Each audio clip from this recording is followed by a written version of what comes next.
फिर इसी डेरिवेटिव के साथ एक टॉपिक जुड़ता है एम्बेडेड डेरिवेटिव। कौन सा टॉपिक जुड़ता है? Embedded derivative. एम्बेडेड डेरिवेटिव को अगर समझो तो एम्बेडेड डेरिवेटिव का मतलब क्या है? एम्बेडेड डेरिवेटिव का मतलब है इसके अंदर दो दो कॉन्ट्रैक्ट शामिल हैं।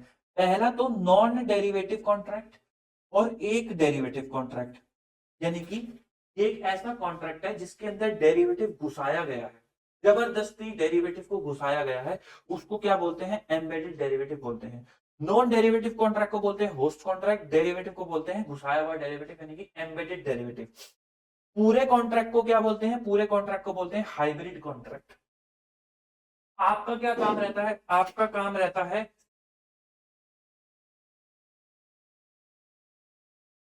जी, तो आपका क्या काम रहता है? आपका काम रहता है उस एम्बेडेड डेरिवेटिव को, अगर वो उस होस्ट कॉन्ट्रैक्ट के साथ का नहीं है, साथ का बोले तो कोरिलेट नहीं करता, तो उसको अलग कर देना। उन्होंने जबरदस्ती जोड़ रखा है, उन्होंने किन्होंने? कंपनी ने, मैनेजमेंट ने जबरदस्ती जोड़ रखा है इस डेरिवेटिव को बचाने के लिए। वो एक्चुअली में चाह रहे थे कि डेरिवेटिव होस्ट के साथ जुड़ जाएगा तो होस्ट की अकाउंटिंग के साथ ही घुसा देंगे, कोई दिक्कत नहीं आएगी। तो इसका फेयर वैल्यू गेन लॉस, मान लो होस्ट अमोर्टाइज कॉस्ट पे जाना था तो होस्ट ये भी अमोर्टाइज कॉस्ट पे चला जाएगा, और हमें अगर स्पेकुलेशन लॉस होना होगा तो वो पीएनएल में नहीं दिखेगा, गेन होना होगा तो फिर वो अमोर्टाइज कॉस्ट के साथ हमें गेन का दिखा लेंगे। लेकिन उन्होंने इस इंटेंशन से उस डेरिवेटिव को जबरदस्ती उसके अंदर घुसा दिया। आपका अकाउंटिंग का काम क्या है? अलग अलग कर देना उनको, अगर वो उसके साथ कोरिलेट नहीं करता। समटाइम वो डेरिवेटिव उसके साथ कोरिलेट करता है तो आप उसको अलग नहीं करते। जैसे बॉन्ड में अगर आपको वो मिला होता है ऑप्शन कि आप उसको कन्वर्ट करा सकते हो, तो वो कोरिलेशन वाला बॉन्ड है, वो क्या कहते हैं, वो जो कन्वर्जन ऑप्शन है वो उस बॉन्ड के साथ कोरिलेट करता है, तो आप उसको डेरिवेटिव को वहां से अलग नहीं करते, आप instead of compound financial instrument की अकाउंटिंग लगा देते हो। तो सिमिलरली अगर वो डेरिवेटिव कोरिलेट कर रहा है तो आप उसको अलग नहीं करोगे। लेकिन हाँ, अगर वो कोरिलेट नहीं कर रहा है उसके साथ तो आपको उस एम्बेडेड डेरिवेटिव को अलग करना पड़ेगा। पार्ट नंबर 1, अलग क्यों करना पड़ेगा? क्योंकि आपको उस एम्बेडेड डेरिवेटिव को एफवीटीपीएल पे दिखाना है, ताकि कंपनी ने जो डेरिवेटिव छुपा रखा है उसका impact profit and loss account पे दिख जाए। लेकिन मेरे को एक बात बताओ, अगर फाइनेंशियल एसेट है, फाइनेंशियल एसेट बोले तो उसके अंदर एक बॉन्ड है, लेट्स से बॉन्ड है जिसका इंटरेस्ट रेट, बॉन्ड का इंटरेस्ट रेट किस पे क्या कहते हैं चेंज होगा? मार्केट में जो शेयर प्राइस है जब वो बढ़ेगा कंपनी का, तो उसके बेसिस पे जितना परसेंटेज वो बढ़ेगा उतना परसेंटेज इंटरेस्ट, बॉन्ड का इंटरेस्ट भी बढ़ जाएगा। तो मुझे बताओ क्या ये बेसिक लैंडिंग अरेंजमेंट को फुलफिल करेगा? द आंसर इज नो, कर पाएगा। तो ये सीसीएफटी को फुलफिल नहीं करेगा, तो जब ये सीसीएफटी को फुलफिल नहीं करेगा तो ये कहाँ चला जाएगा? एफपीटीपीएल पे चला जाएगा। तो इसका मतलब इसके अंदर छुपा हुआ डेरिवेटिव भी कहाँ चला जाएगा? पीएनएल में चला जाएगा। तो स्टैंडर्ड सेट जो कर रहा था बंदा, जिसको बोलते हैं स्टैंडर्ड सेटर ऐसे बोल देते हैं, उसकी इंटेंशन पूरी हो गई। वो चाहता था कि डेरिवेटिव अलग से पीएनएल में दिखे। यहाँ पर सीसीएफटी फुलफिल हो गया, जिसकी वजह से पूरा का पूरा बॉन्ड ही पीएनएल में चला गया, तो उसके साथ छुपा हुआ डेरिवेटिव भी पीएनएल में चला गया। तो इसलिए फाइनेंशियल एसेट जो एफवीटीपीएल पे है उनमें आपको फाइनेंशियल एसेट पे वैसे ही मना कर दिया उन्होंने कि आपको अलग करने की रिक्वायरमेंट नहीं है। इसी वजह से अलग करने की रिक्वायरमेंट नहीं, क्योंकि वो फाइनेंशियल एसेट सीसीएफटी को फुलफिल नहीं कर पाएंगी। क्योंकि वो सीसीएफटी को फुलफिल नहीं कर पाएंगी तो वो वैसे ही एफटीपीएल पे चली जाएंगी, और जैसे ही वो एफटीपीएल पे चले जाएंगे आपको ऑब्जेक्टिव कंप्लीट हो गया। तो अब जिन केसेस में आपका ऑब्जेक्टिव कंप्लीट नहीं हुआ उन केसेस में हम देख लेंगे कि कोरिलेशन है या नहीं। यदि कोरिलेशन नहीं है तो हम डेरिवेटिव को निकाल देंगे, और यदि कोरिलेशन है तो हम क्या कर देंगे? उसको डेरिवेटिव के अंदर ही रहने देंगे और उसके एज इट इज उसको मान लेंगे कि ऐसा ही कॉन्ट्रैक्ट है, हाइब्रिड कॉन्ट्रैक्ट। तो आपको क्या करना होता है? सेपरेट करना होता है, उससे मेजर करना होता है एट एफवीटीपीएल। सेपरेट आप कब करोगे? No FA, for FA no need to separate. हमने समझ लिया कि क्यों। इफ क्लोजली रिलेटेड, वही जो मैं कोरिलेटेड बोल रहा था, closely related then separate, if not closely related then separate. Closely related आपके केस के अंदर आपके एग्जाम में तो जो चीजें पूछी जाती है ज्यादा, a contract to buy sell goods और services in a currency in which is not a functional currency of either party nor the currency widely used for such goods or services, then the such foreign currency is not closely related। इसका मतलब ऐसे समझो भाई, अगर आपने कोई ऐसी machine product खरीदा, फॉर एग्जांपल क्रूड ऑयल खरीदा, क्रूड ऑयल का दाम जनरली यूएसडी में है, लेकिन आपने स्विस फ्रैंक में खरीद लिया, इसका मतलब आप क्रूड ऑयल की डील के साथ कहीं ना कहीं स्विस फ्रैंक की भी डील करना चाहते थे। इधर बाय और सेल, वो डिपेंड करता है कि आपने क्रूड ऑयल खरीदा या बेचा है। तो आप स्विस फ्रैंक की भी डील करना चाहते थे, वो तो आप क्रूड ऑयल के उसमें पर्दे में इस स्विस फ्रैंक की डील को छुपा रहे हो, एक्चुअली में आप ये काम कर रहे हो, तो स्टैंडर्ड कहता है कि हम दोनों को अलग कर देंगे और स्विस फ्रैंक की डील को अलग दिखाएंगे, क्रूड ऑयल की डील को अलग दिखाएंगे, ताकि स्विस फ्रैंक में होने वाले सारे चेंजेस पीएनएल के अंदर दिख सके। लेकिन यही अगर ये फाइनेंशियल एसेट होता तो ये सीसीएफटी फेल कर जाता, पूरा का पूरा इंस्ट्रूमेंट ही एफटीपीएल में चला जाता, तो कहां का स्विस फ्रैंक एफटीपीएल पे, ठीक। फिर एक पार्ट है प्रीपेमेंट ऑप्शन। अगर कोई आपको बॉन्ड में आपको प्रीपेमेंट ऑप्शन मिला हुआ है, वो क्लोजली रिलेटेड होगा यदि ऑप्शन का एक्सरसाइज प्राइस अप्रोक्सीमेटली इक्वल होगा अमोर्टाइज कॉस्ट ऑफ डेट से at each exercise date. Approx कितना होगा, ये अकाउंटिंग पॉलिसी चॉइस है, ये 90% भी हो सकता है, ये 100% भी हो सकता है, ये 99 95 वो वटेवर, वो एक अकाउंटिंग पॉलिसी चॉइस है। तो अगर आपके पास प्रीपेमेंट ऑप्शन प्रीपेमेंट है बॉन्ड की, तो जिस जिस दिन आपकी एक्सरसाइज डेट है, हम उस दिन देखते हैं कि भाई साहब उसका अमोर्टाइज कॉस्ट कितना आ रहा है। शेड्यूल तो आप बनाते ही हो, तो आपके पास हर क्लोजिंग डेट की अमोर्टाइज कॉस्ट है ही, तो आप प्रीपेमेंट डेट वाले दिन भी अमोर्टाइज कॉस्ट निकाल सकते हो।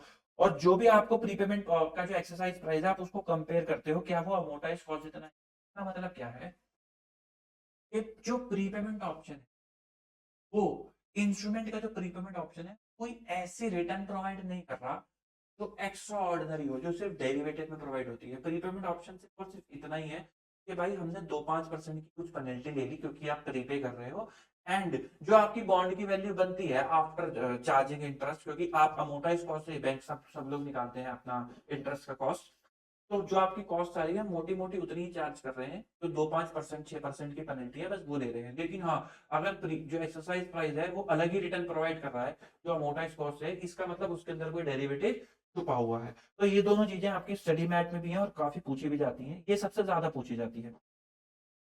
अच्छा, आप कैसे करोगे, आप कैलकुलेट करोगे fair value of on the basis of forward rate, क्योंकि जनरली वो फॉरवर्ड रेट का पूछते हैं, तो मैंने फॉरवर्ड के स्टेप्स लिखे हुए हैं, बाकी सबके नहीं लिखे हुए। तो फॉरवर्ड रेट के बेसिस पे आप फेयर वैल्यू कैलकुलेट करोगे, फिर उसके बाद आप अपनी डेरिवेटिव की अकाउंटिंग करोगे on the basis of change in forward rate. क्योंकि फॉरवर्ड होता है तो इनिशियल रिकॉग्निशन पे कोई एंट्री नहीं होती है। अभी अभी हमने देखा था इसकी डेरिवेटिव की अकाउंटिंग में कि इनिशियल रिकॉग्निशन में सिर्फ कॉल और पुट की अकाउंटिंग होती है। फिर उसके बाद आप अपना होस्ट कॉन्ट्रैक्ट की एंट्री करो, अकाउंटिंग करोगे एट फॉरवर्ड रेट, और फिर डेरिवेटिव को होस्ट के साथ जोड़ दोगे। अगर डेटर सेल की नॉर्मल ट्रांजैक्शन है तो उसमें, इन्वेंट्री है परचेज के ट्रांजैक्शन है तो उसमें, अगर कोई मशीन परचेज करी है तो उसके अंदर आप उस डेरिवेटिव फाइनेंशियल एसेट और लायबिलिटी को जोड़ दोगे। एसेट होगा तो उल्टी हो जाएगी, लायबिलिटी होगा तो उल्टी होगी।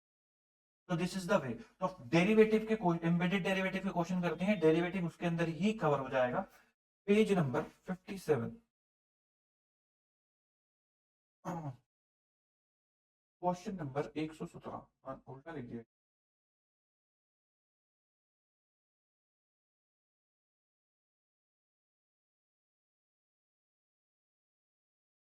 क्वेश्चन ढूंढना पड़ेगा। Question number 117, a company A, an Indian company जिसकी फंक्शनल करेंसी की क्या है rupees, enter into a contract to purchase machinery from an unrelated local supplier company B, the functional currency of company B is also rupees. Contract किस में है, USD में। Since the machinery sold by company B from US based supplier, क्योंकि machinery जो है क्या कहते हैं वो यूएस बेस्ड सप्लायर से खरीद रहा है। Payment is due to company B on delivery of the machine. ठीक है जी। की टर्म क्या है, कॉन्ट्रैक्ट की डेट है 9 सितंबर की, डिलीवरी और पेमेंट डेट है 31 दिसंबर की। परचेज प्राइस क्या है, USD 10 lakh rupees, 1 million. USD का फॉरवर्ड रेट, अच्छा कितने टाइम बाद पे करना है, 9 सितंबर से 31 दिसंबर, लगभग 3 महीने बाद। तो 9 सितंबर को 31 दिसंबर के मेच्योरिटी के लिए फॉरवर्ड रेट कितना दे रखा है, 67। फॉरवर्ड रेट 9 सितंबर को कितना है, 66। यूएसडी का फॉरवर्ड रेट और 31 दिसंबर ऑन 30 सितंबर कितना है, बैलेंस शीट डेट पे 67, और 31 दिसंबर का स्पॉट रेट कितना है, 67। कंपनी एनालाइज करना चाहती है परचेज ऑफ मशीनरी का कॉन्ट्रैक्ट जो कि कैपिटल एसेट है। आपको इंड 109 के हिसाब से अच्छा वो कह रहा है एम्बेडेड डेरिवेटिव है, whether it should be separately accounted for on the basis of Ind 109, also give necessary journal entries भी आपको दे करके करनी है। चलो जी। तो अब भाई ये है पार्टी ए, ये है पार्टी बी। ए की करेंसी भी रुपी है, बी की करेंसी भी रुपी है, लेकिन इन्होंने कॉन्ट्रैक्ट डॉलर में करा है। तो इसका मतलब ए कह रहा है कि भाई मैं तुझसे मशीनरी लूंगा और तुझे बदले में क्या दूंगा, डॉलर। ना इसको डॉलर से मतलब है, ना इसको डॉलर से मतलब है, और ना ही मशीन की वैल्यू डॉलर में कॉट की जाती है। भाई अगर बी डॉलर में खरीद रहा है तो इसका मतलब ये थोड़ा ना ए को भी डॉलर में बेचने लग जाएगा। तो इसका मतलब कहीं ना कहीं ए कह रहा है कि ए ने जो कॉन्ट्रैक्ट एंटर करा है वो क्या है, क्या कॉन्ट्रैक्ट एंटर करा है, डॉलर बेचने का, क्योंकि वो डॉलर क्या कर रहा है, दे रहा है।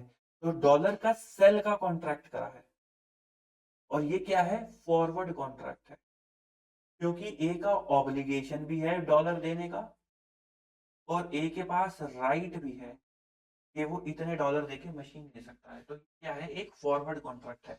तो आप इस कॉन्ट्रैक्ट को दो पार्ट में करके चलोगे। पहला पार्ट क्या कर लेते हैं,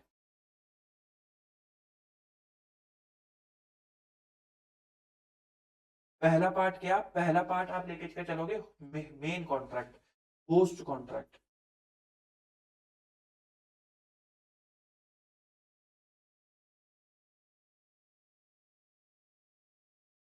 दूसरा पार्ट आप लेकर के चलोगे डेरिवेटिव।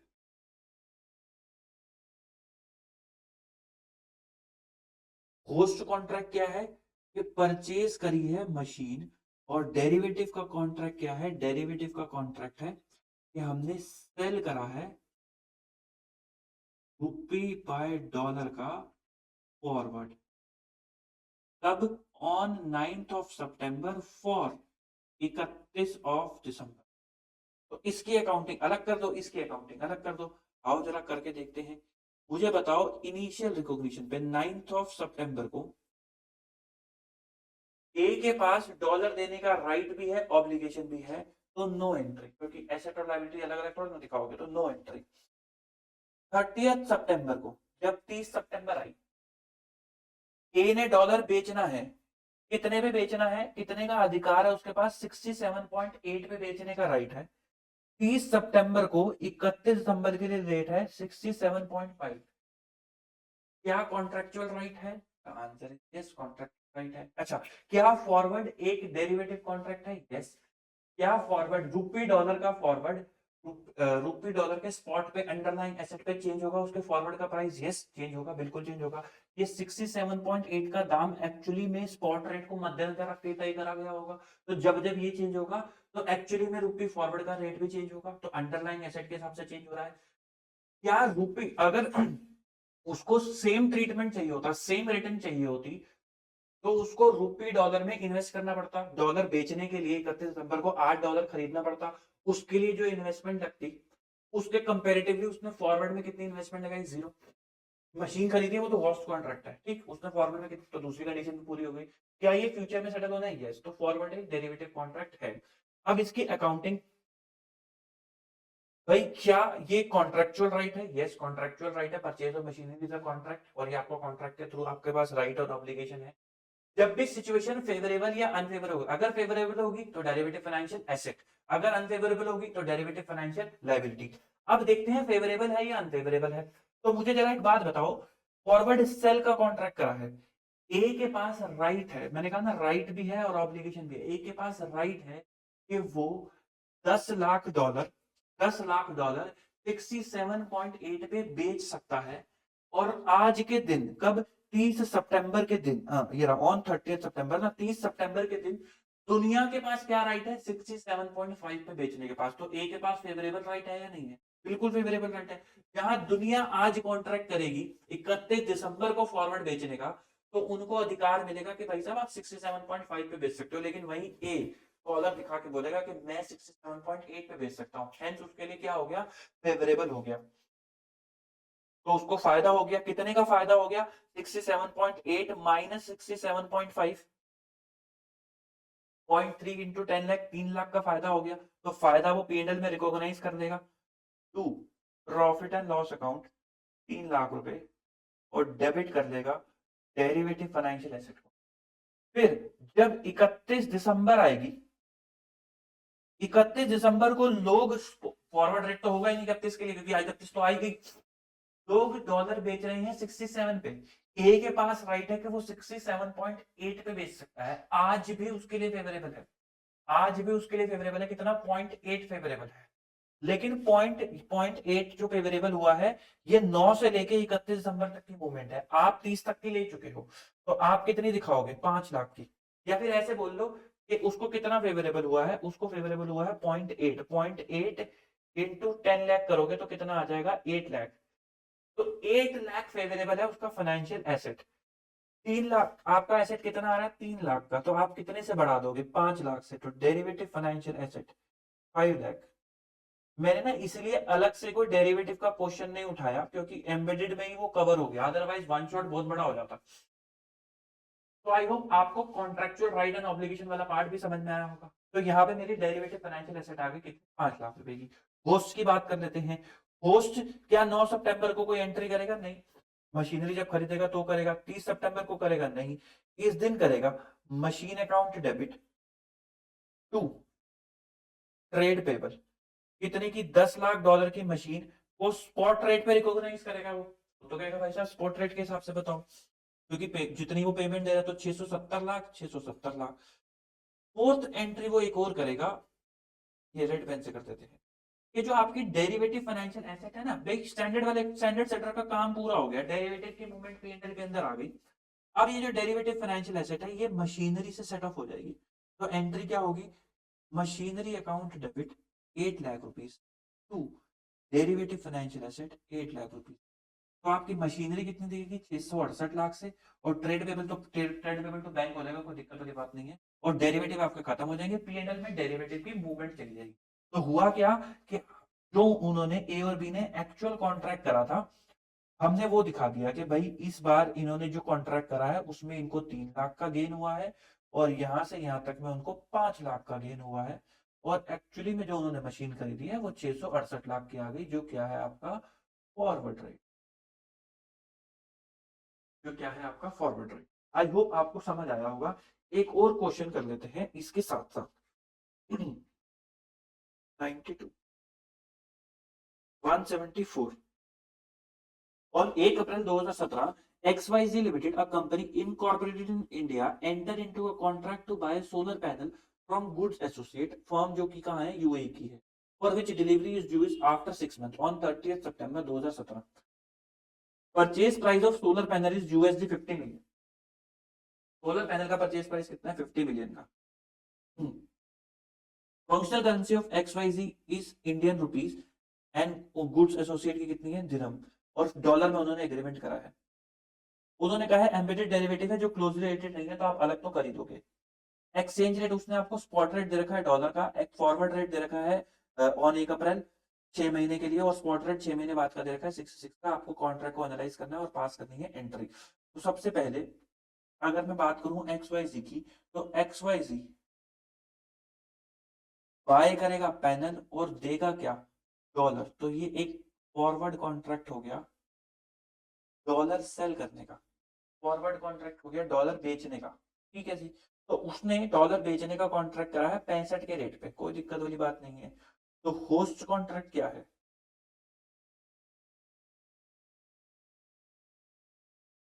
और डेरिवेटिव कॉन्ट्रैक्ट क्या है? डेरिवेटिव है फॉरवर्ड सेल का। तो बताओ जिस दिन उसने कॉन्ट्रैक्ट एंटर करा, कब एंटर करा? 1 अप्रैल को। 1 अप्रैल को वो क्या एंट्री करेगा? कोई एंट्री नहीं करेगा। फिर उसके बाद 6 महीने के लिए करा है 30 सितंबर को, 30 सितंबर को। 30 सितंबर को वो क्या एंट्री करेगा? 30 सितंबर को वो बोलेगा कि भाई मैंने डॉलर बेचने का राइट है, मेरे पास 65 का, दुनिया के पास है 66 का। तो ये कंडीशन क्या होगी? अनफेवरेबल होगी। फॉरवर्ड को हम एनालाइज कर चुके हैं, यस वो डेरिवेटिव होता है, और ये क्या होगी उसके लिए? अनफेवरेबल हो गई। तो 1 इंटू 50 मिलियन यानी कि 50 लाख रुपीस का वो लॉस बुक करेगा, क्योंकि कंडीशन क्या हो गई? अनफेवरेबल हो गई। 50 lakh to derivative financial liability 50 lakh. तो 50 लाख रुपए से वो अपना लॉस बुक करके चलेगा। 30 सितंबर को, 30 ही सितंबर को वो सोलर पैनल खरीदने की भी एंट्री कर लेगा। तो वो कहेगा सोलर पैनल उसके लिए क्या एसेट है क्या? ये तो नहीं पता। चलो आप इन्वेंट्री मार दो। Inventory account debit to trade payable 50 lakh dollar, और स्पॉट रेट कितना है? 66 का। 3 × 66 3300। और ट्रेड पेबल टू बैंक, क्योंकि वो तो क्रेडिटर को इतने की पेमेंट कर देगा, उसके पास स्पॉट रेट के हिसाब से उतने डॉलर चले जाएंगे। फिर जो आपकी डेरिवेटिव फाइनेंशियल लायबिलिटी है, आप उसको सेट ऑफ कर दोगे किससे, इन्वेंट्री से। 50 lakh divide two inventory, 50 lakh तो -50, तो 3250 लाख रुपए की आपकी इन्वेंट्री आ जाएगी। 3250 लाख रुपए की आपकी क्या आ जाएगी, इन्वेंट्री आ जाएगी। हाँ, इन्होंने इन करोड़ लिखा हुआ तो इसलिए हमारा इनका 325 आ रहा है, तो 3250 की क्या आ जाएगी, इन्वेंट्री आ जाएगी। तो this is the concept of embedded derivative and derivative. मैंने डेरिवेटिव का अलग से क्वेश्चन इसलिए नहीं करा, नहीं तो बहुत बड़ी फिर और क्वेश्चन ऐड हो जाते तो वन शॉट बड़ा हो जाता। तो एम्बेडेड डेरिवेटिव में हमने डेरिवेटिव कर दिया, but if you guys want कि हम और क्वेश्चंस करें डेरिवेटिव के भी, एम्बेडेड डेरिवेटिव के भी, तो प्लीज कमेंट जरूर करना, हम और अच्छे अच्छे क्वेश्चंस लेकर आएंगे और उनकी प्रैक्टिस करेंगे। तो आगे बढ़ते हैं, डेरिवेटिव के साथ ही जो एक अगला कॉन्सेप्ट चलता है आपका, हो गया ये रहा, को बोलते हैं हेजिंग। क्या बोलते हैं, हेजिंग। हेजिंग, तो हेजिंग पे आगे बढ़ते हैं, एक सेकंड के टाइम में। तो हेजिंग का देखो टॉपिक इतना इतना ज्यादा बड़ा है कि अगर उस पर लगाना चाहें तो पूरी 3 घंटे की कई क्लासेस लग सकती है। हम क्विकली समझ के चलेंगे कि एग्जामिनेशन पॉइंट ऑफ व्यू से हमें किस तरीके से करना है। तो पहले मैं आपको थोड़ा सा कॉन्सेप्ट दे देता हूँ हेजिंग का, ताकि आपको मेरे साथ चलने में प्रॉब्लम ना है। आप ऐसे समझो, हेजिंग ना ग्रैंडफादर है इंड एएस के। खाली 109 की बात नहीं कर रहा मैं सभी की बात कर रहा हूँ, जितने एएस है दादाजी है। दादाजी कैसे हैं, जैसे हम सभी लोग दादाजी की बात मानते हैं ना, जो घर के बड़े होते हैं, ऐसे ही सभी इंड एएस हेजिंग की बात मानते हैं। हेजिंग अगर चाहे तो आपने जो भी डिफॉल्ट अकाउंटिंग पढ़ रखी है, चाहे वो किसी भी स्टैंडर्ड में पढ़ी हो, इंड एएस 21 में पढ़कर आए हो, 109 में पढ़ के आए हो, या पढ़ के आए हो, हेजिंग उसकी डिफॉल्ट अकाउंटिंग बदलता है। ज्यादा प्रभाव 109 पे है, क्योंकि हेज्ड आइटम और हेज इंस्ट्रूमेंट तो सारे के सारे 109 में ही कवर हो जाते हैं, तो इसलिए ज्यादा प्रभाव इस पे है। बट अदर स्टैंडर्ड्स पे भी इसका इम्पैक्ट है। जैसे अगर आपने इंड एस 21 में पढ़ा हो, तो एक्सचेंज डिफरेंस सारा का सारा कहाँ जाता है, एक्सचेंज जाता है पीएनएल के अंदर। लेकिन अगर इंस्ट्रूमेंट हेज इंस्ट्रूमेंट है और कैश फ्लो हेज है, तो एक्सचेंज डिफरेंस हेज इफेक्टिवनेस का ओसीआई में चला जाता है। बदल दी हेजिंग ने, अकाउंटिंग चेंज कर दी। सिमिलरली वो रोल यहाँ पे भी प्ले होता है। हेजिंग क्या करेगा, आपकी अकाउंटिंग बदल देगा। तो मैंने इसी तरीके से नोट्स बना रखे हैं, और बाप रे पेन आ गया, ये रहा देखो। 3 तरीके की हेजिंग है, fair value hedge, cash flow hedge और net investment in foreign operation. ये ज्यादा पूछी नहीं जाती तो हम इस पे कम ध्यान देंगे। फेयर वैल्यू हेज क्या करता है, fair value hedge hedge the exposure of change in fair value of recognised asset and liability. Inventory है, पीपीई है, आपको डर लग रहा है, या अमोर्टाइज्ड कॉस्ट पे कोई एसेट है, तो आपकी इंटेंशन नहीं है, बट है तो एसेट आपकी, आपको डर लग रहा है कि कहीं इसकी फेयर वैल्यू बढ़ घट ना जाए, तो आपने हेज करा दिया, तो उसको क्या बोलोगे, फेयर वैल्यू हेज। उसी एसेट से पैसे आने हैं, उसी एसेट से, मैं फेयर वैल्यू की बात नहीं कर रहा, मैं पैसे आने की बात कर रहा हूँ। अब उसी एसेट से पैसे आने हैं, इन्वेंट्री बेच के पैसे आने हैं, तो अब आपको उन पैसों के कम ज्यादा होने से डर लग रहा है, तो आपने क्या करा लिया, कैश फ्लो हेज। तो अगर आपको फेयर वैल्यू का एक्सपोजर है तो वो फेयर वैल्यू हेज है, अगर आपको वेरिएबिलिटी ऑफ कैश फ्लो का एक्सपोजर है तो वो कैश फ्लो हेज है। आइटम्स कौन कौन सी हैं, जैसे stock, firm commitment, investment in equity, hedge of debtors, creditor, highly probable transaction of foreign loan. अच्छा, फेयर वैल्यू हेज जो है वो हेज्ड आइटम को पीएनएल पे फेयर वैल्यू कराता है on each balance sheet date. इसका मतलब क्या है, आपने कोई अकाउंटिंग पढ़ी हो, इन्वेंटरी की बात कर लो, आपने पढ़ा है इन्वेंटरी को कॉस्ट एनआरवी पे मेजर करते हैं, फलाना टिमकाना कुछ। हेजिंग कहता है कि हेज्ड आइटम को पीएनएल पे ले जाओ, तो आप उस इन्वेंटरी की फेयर वैल्यू चेंज पीएनएल पे लेके जाओगे, आप कहोगे इंड एस टू एक्सेप्शंस ने बोला है, दादाजी ने बोला है, हम इन्वेंटरी को फेयर वैल्यू करेंगे ही करेंगे। वही कैश फ्लो हेज कहता है कि हेजिंग इंस्ट्रूमेंट जो कि जनरली आर डेरिवेटिव इंस्ट्रूमेंट्स, वो कहा जाते हैं डेरिवेटिव एफपीटीपीएल। हेजिंग बोलता है कि अब से नहीं जाएंगे, अब कहां जाएंगे, अब जाएंगे ओसीआई में, कैश फ्लो हेज रिजर्व। तो अगर कैश फ्लो हेज रिजर्व है, तो आंख बंद करके चुपचाप चेंज कर देना अकाउंटिंग उसकी, हेजिंग इंस्ट्रूमेंट। और अगर फेयर वैल्यू हेज है, तो चुपचाप अकाउंटिंग बदल देना हेज आइटम की। क्या अकाउंटिंग बदल देना, हेज आइटम में ले जाना उसका change in fair value PL account में, और हेजिंग इंस्ट्रूमेंट का change in fair value OCI के अंदर। अच्छा, लेकिन एक छोटा सा भाई, एक्सेप्शंस की भी एक्सेप्शन, दादाजी के आगे नहीं चली दादी जी की। हमने FETOCI पढ़ा था, मैंने तब भी आपको बोला था कि ये बड़ा इंपॉर्टेंट है क्योंकि ये सबको पेल देगा। तो यहीं आके इसने पेल दिया, FETOCI इक्विटी वाले ने कहा भाई हम ना मानेंगे। तो यहाँ पे हेजिंग हार मान गया, उसने कहा कि जो अगर हेज्ड आइटम इक्विटी है जिसको FETOCI पे मेजर कर रखा है तो ठीक है भाई, आप P&L में मत आना, हम हेजिंग इंस्ट्रूमेंट को OCI में लेंगे।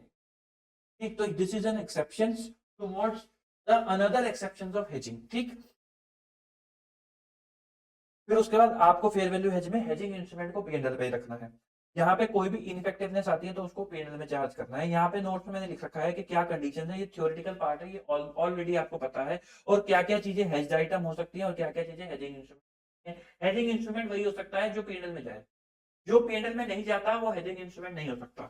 जैसे कि anything whose all fair value change affect P&L can be an hedging instrument। मैं आपको बड़े मोटे मोटे तौर पे बता रहा हूँ, नहीं तो अदरवाइज इनको पढ़ना चाहो तो बड़ी विख्यात डेफिनेशन है ये।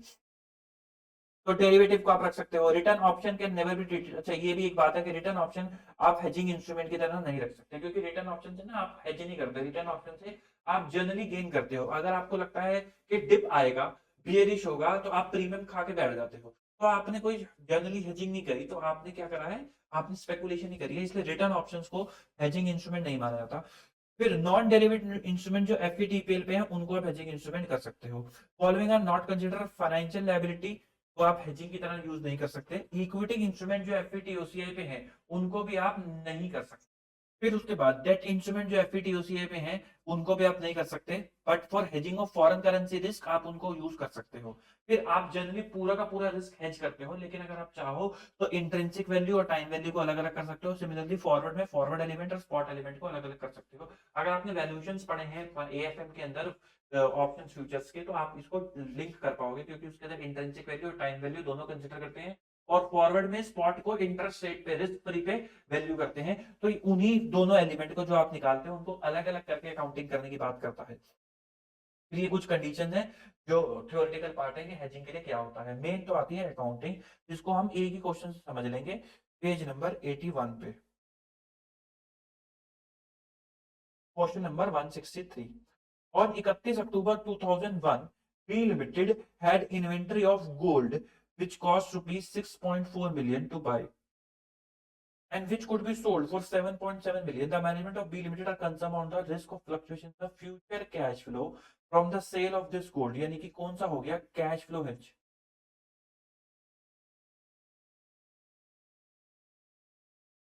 To mitigate this risk, B Limited entered into a future contract on 31 October to sell the gold for 7.7 million। उन्होंने एक कॉन्ट्रैक्ट कर लिया कि 7.7 पे गोल्ड को बेचेंगे। Contract mature on 31 March 2002। hedging relationship was designated and documented at inception as cash flow hedge। all effectiveness criteria are complied with। on 31 December 2001, fair value of the gold was 8.6 million। the fair value of the future contract had been fallen by 9.9 million। तो जब fair value gold की पड़ेगी, क्योंकि inverse relationship है, तो वो future की गिर भी जाएगी, तभी तो हेज होगा, अदरवाइज हेज कैसे करोगे। There is no change in the fair value of gold in the future contract on 31 December and 31 March. on 31 March inventory sold at fair value and the future contract is settled net with bank. आपको accounting treatment बतानी है और inventory की और future contract की। उन्होंने cash flow बोला है, हम इसको फेयर वैल्यू से भी करके देखेंगे और कैश फ्लो से भी करके देखेंगे। आओ जरा फेयर वैल्यू की बात कर लेते हैं, सबसे पहले कैश फ्लो की बात कर लेते हैं। मैंने आपको बोला था कैश फ्लो वाला क्या बोलेगा, हेजिंग इंस्ट्रूमेंट को मतलब बोलेगा कि तुम अब P&L में नहीं जाओगे, तुम अब कहाँ जाओगे, उस गेम में जाओगे। तो मुझे बताओ फ्यूचर कॉन्ट्रैक्ट, उसने बोला है fair value of future contract कितनी से गिर गई, 0.9 मिलियन से। अगर हेजिंग ना होती तो कहाँ लेके जाते हैं, P&L में। हेजिंग बोलता है कहाँ लेके जाओ, OCI के अंदर। तो आप कहाँ ले जाओगे 0.9 मिलियन को, OCI में। ये रही एंट्री, OCI डेबिट, लॉस है क्योंकि, to derivative financial liability, derivative financial liability आप कहां ले गए, OCI में, क्योंकि हेजिंग ने आके थप्पड़ मारा और बोला अकाउंटिंग ऐसे होगी, चेंज करवा दिया। फिर उसके बाद जब आपने इन्वेंट्री को बेचा, इन्वेंट्री को कितने में बेचा, 8.6 मिलियन पे बेचा, तो कैश अकाउंट डेबिट 8.6 मिलियन से, रेवेन्यू बुक कर लिया 8.6 का। आपकी कॉस्ट ऑफ इन्वेंट्री कितनी की आ रही थी, 6.4 मिलियन से। आपकी कॉस्ट ऑफ इन्वेंट्री हो गई 6.4 मिलियन, और 6.4 मिलियन से आपने इन्वेंट्री कम कर दी और कॉस्ट ऑफ गुड्स सोल्ड आपने डेबिट कर दिया, तो आपका प्रॉफिट आ गया। प्रॉफिट देखो कितना आ गया, 8.6 से 6.4, 2.2 का आपने प्रॉफिट बुक कर लिया। आप बड़े खुश हो रहे हो क्योंकि 2.2 का प्रॉफिट हो गया। लेकिन जब क्योंकि आपने हेज कर लिया था तो आपका प्रॉफिट हम रिस्ट्रिक्ट करा देंगे कब तक पे, 6.4 माइनस 7.7 पे, 1.3 पे। आपको 1.3 से ज्यादा प्रॉफिट भी नहीं होने देंगे और 1.3 से ज्यादा लॉस भी नहीं होने देंगे। यही तो हेजिंग है भाई। आपको डर लग रहा था कि अभी मेरे को 1.3 का प्रॉफिट हो रहा है, कहीं फ्यूचर में ये फेयर वैल्यू गिर गई तो कहीं 1.3 की जगह नुकसान ना हो जाए, तो आपने इस घबराहट के मारे हेजिंग करा ली। हमने कहा ठीक है, तो आपका प्रॉफिट और लॉस वही बुक हो गया कि इतना ही होगा। अब हुआ क्या, उल्टा पड़ गया, गोल्ड की वैल्यू बढ़ गई तो आपको प्रॉफिट 2.2 का हो गया।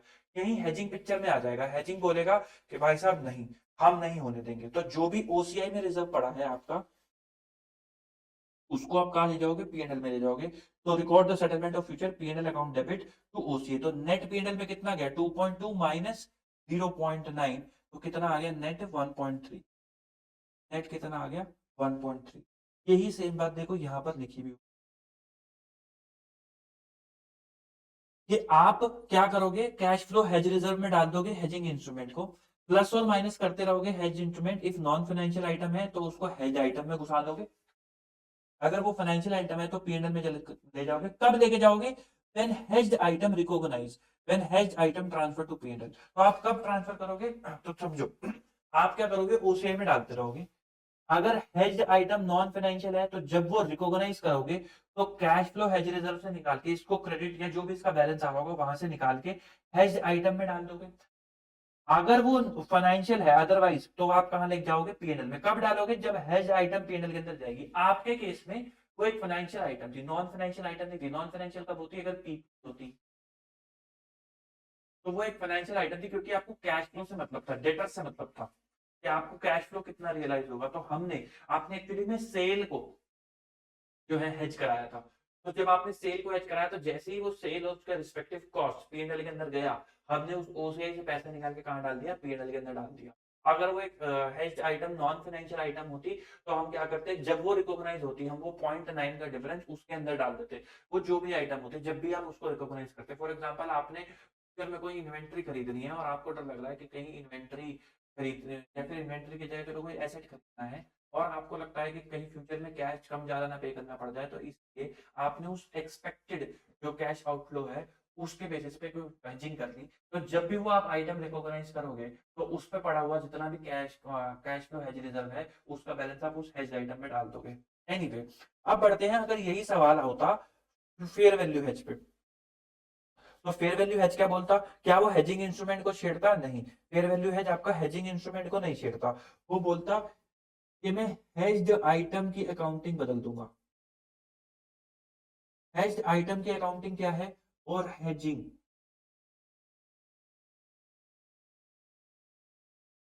इंस्ट्रूमेंट की अकाउंटिंग। वो कहेगा हेजिंग इंस्ट्रूमेंट को कहां डालो, पीएनएल में डालो, क्योंकि उसकी डिफॉल्ट अकाउंटिंग पीएनएल की है, वो इसको नहीं बदलता। तो आपका 0.9 का लॉस हुआ था तो PNL account debit 0.9 to derivative financial liability 0.9 से। हेज्ड आइटम आपकी क्या थी, इन्वेंट्री। तो मैंने कहा था भूल जाओ एएस 2 को, इन्वेंट्री को कर दो रीवैल्यू। इन्वेंट्री कितनी की होगी, 7.7 से इन्वेंट्री हो गई 8.6 की, तो इन्वेंट्री की वैल्यू बढ़ गई। तो inventory account debit 0.9 to PNL 0.9। तो जब आपने पीएनएल बनाया तो आपने एक तो लॉस दिखाया और एक गेन दिखाया। आपने गेन दिखाया 0.9 का इन्वेंट्री की वजह से और आपने लॉस दिखाया डेरिवेटिव की वजह से, और ये आपस में सेटअप हो गए, आपके पीएनएल पे कोई भी इंपैक्ट नहीं पड़ा। अब आपकी इन्वेंट्री की वैल्यू कितनी आ रही है, 8.6 की वैल्यू आ रही है। कितनी की वैल्यू आ रही है, कहां गया, 8.6 की वैल्यू आ रही है। तो जब आप अब बेचोगे तो अब आपका कॉस्ट ऑफ सेल्स कितना आ जाएगा, अब आपका कॉस्ट ऑफ सेल्स कितना आ जाएगा। अब जब आप अब बेचोगे तो आपके पास 6.4 मिलियन की इन्वेंट्री थी, आपने और कितनी डाल दी, 0.9 से इन्वेंट्री बढ़ा दी। तो यहाँ पे आ जाएगा 6.4 plus 0.9 is equal to 6.4 plus 0.9 7.3, और इन्वेंट्री की वैल्यू कितने से कम हो जाएगी, 7.3। तो प्रॉफिट कितना आया, 8.6 की सेल और 7.3 की कॉस्ट, प्रॉफिट आया आपका 1.3। यही प्रॉफिट आपका कैश फ्लो के अंदर भी आ रहा था अगर आपको याद हो। तो this is fair value hedge accounting and cash flow hedge accounting. मेरे ख्याल से एक एग्जांपल बहुत है, अगर आपको लगेगा कि और अच्छे अच्छे एग्जांपल्स के साथ करना चाहिए तो प्लीज कमेंट सेक्शन में बताएं, हम और एग्जांपल्स के साथ करेंगे। चलो जी, आगे बढ़ते हैं अपने टॉपिक